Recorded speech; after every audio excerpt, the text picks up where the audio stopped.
Hey, darlings. Today I would like to talk about the upcoming equinox. That is this Saturday, or better, it's at night between a Saturday and Sunday, the exact point. Here in Berlin, it's 3:53 in the morning. And the equinox is a great time to take stock.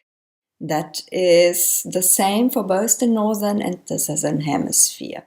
And it's also for both of us, it's a time of balance. Now, if you look at what's happening in the cosmos, day and night have the same length at the equinox, so it's balanced. And this kind of gives you hints as to what you can do at this time of the year, meaning looking at your own life and looking at the balance you have in it. And I know it's very popular to kind of do a balance on a day-to-day basis, that you balance your work time and the time you spend with your family and the time you spend alone, and balance your rest and your active phases and these kind of things. And I'm sure that works for a lot of people, otherwise it wouldn't be so popular.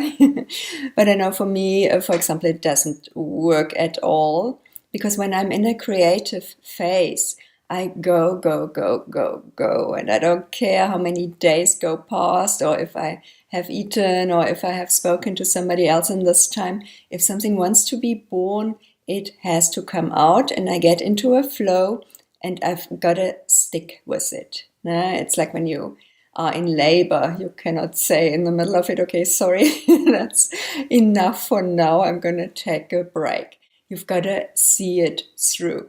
And then once it's out and once it's run its course, then comes the balancing part for me, the recharging part, the part where I even like to see people again, and I like to go out and explore and discover new things on the outside. So have a look at you and how you function and your life and how you see balance. What works best for you? What does it mean to be in balance for you?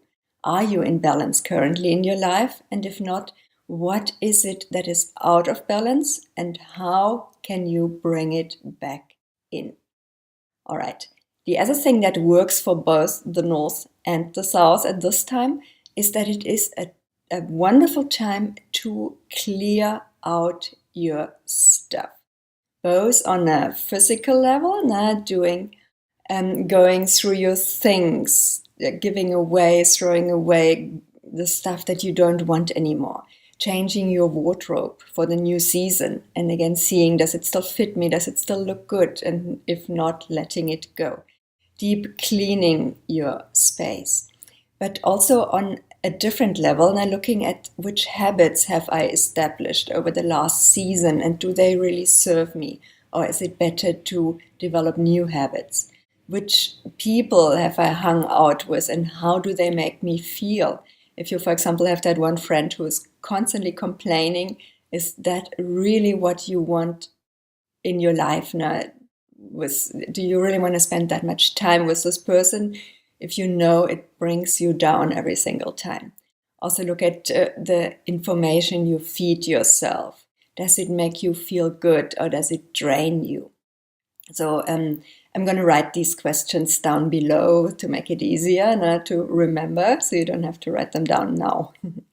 Okay, so these were the similarities between the North and the South, and now let's have a look at the differences. And again, nature is where it's at, and that will show us the way, so to say.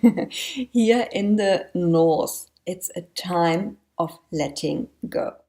The trees start to let the leaves go, the vines let the grapes go, and we are going into winter, we are going into darkness, we are going into hibernation, into our cave.